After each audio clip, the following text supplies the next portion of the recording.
The president spent a short time at the UN this morning, slightly more than a half an hour. He's on his way back to Trump Tower, where later this afternoon he will, at a different hotel, hold a lot of bilateral meetings. Today will be a day of diplomacy. He'll be meeting with Jae-in of South Korea, el-Sisi of Egypt, as well as President Macron of France. Last night he had dinner with Shinzo Abe of Japan. Tomorrow will be the big day for the president. That's when he will make his speech to the UN General Assembly. The tone of this year's speech should be a lot different than it was last year.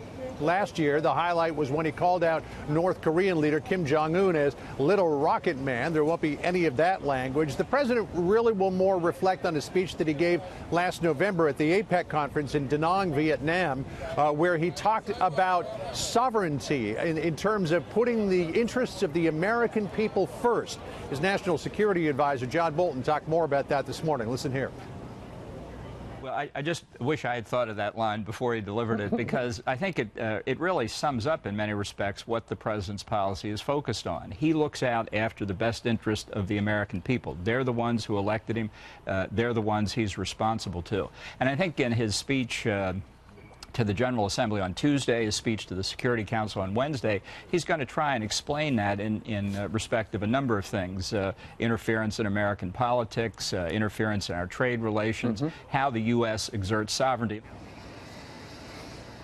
Now, when the president talked about those themes at the APEC conference in Vietnam last November, he was criticized as putting forward an America First policy. The president makes no apologies for putting America first, but at the same time, he also said leaders of other countries should put the needs of their people first, because if all of the nations are working together to try to make the lot of their people better, then the world can be a better place. Certainly a busy morning there along the East River in Manhattan. What can we expect, John, to hear regarding Iran and North Korea?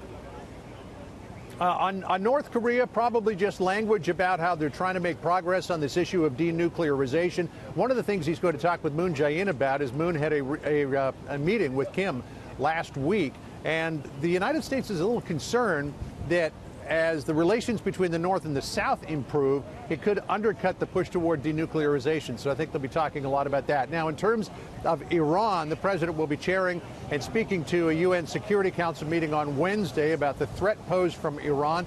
Mike Pompeo, the Secretary of State, has not ruled out a potential meeting between the president and Iranian President Rouhani. Not many people think that it's going to happen. In fact, Pompeo told Chris Wallace yesterday that the president would go all the way to the top if necessary and speak to the Ayatollah. Listen here. The president said he'll talk with anyone if we can have a constructive conversation. We want Iran to stop being the world's largest state sponsor of terror. But make no mistake about it, there's no indication that they have any intent of doing this. Now, the Ayatollah will not be here this week. Rouhani will be. It's highly doubtful that the two of them would meet, but you never know.